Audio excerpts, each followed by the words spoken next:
Вдруг слышу, что кричат, что едут, едут, и люди стали разбегаться. И в минуту, просто в минуту выскочило, ну, море в черных одеждах ОМОНовцев. Их море, их было так много, я и не знаю. И они были с автоматами, эти люди. Ну, реакция пожилого человека, можете себе представить.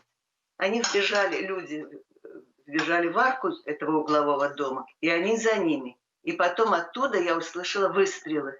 И когда стали выводить из этой арки людей уже связанных, руки за спиной, люди кричат «фашисты», естественно. Увидеть такое, ну, нормального человека невозможно это все пережить.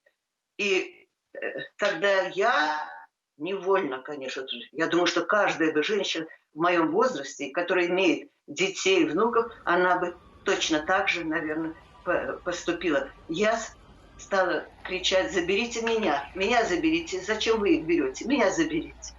Ну, они вели их бусом, а я за ними, и тогда один из руководителей ОМОНа сказал взять ее. И меня, значит, повели под руки в этот микроавтобус.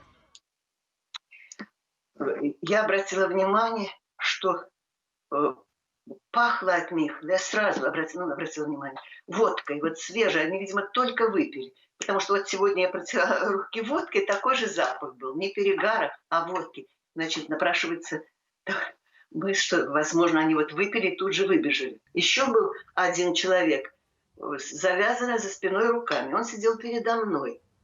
Завязаны были руки, не какие-то не наручники, завязаны каким-то пластиковым шнуром сильно. И он все время просил: развяжите мне, я уже не могу так сидеть. Мне сказали, это можно только раскусить. И никак. И у него была порванная куртка и совершенно заплывший глаз. Совершенно. Это было буквально, наверное, за несколько минут у него глаз заплыл. Понятно, почему это было. Конечно, этого человека били. Всех остальных вместе привезли в Октябрьский отдел милиции. Ну, спустили нас там вниз куда-то, в цокольный этаж, в актовый зал. Правда, рассадили, ничего не скажу. Вот. И тут уже было много людей, и среди них были люди избитые.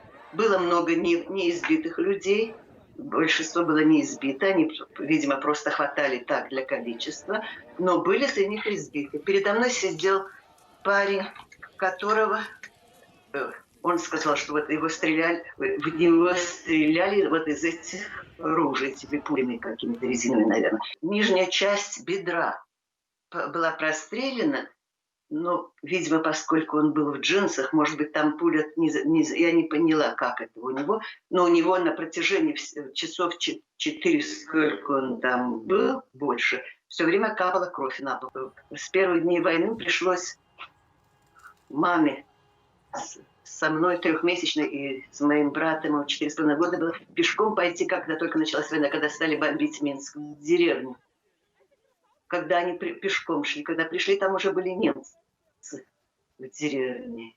И через несколько недель, наверное, или месяц, был приказ, значит, всем евреям собираться в гетто, там недалеко. А мама моя была еврейка. Вся деревня знала об этом, все знали. Вся деревня знала, и ни один человек не выдал, ни один человек. Это о чем говорит? Это говорит о том, что вот белорусы такие люди.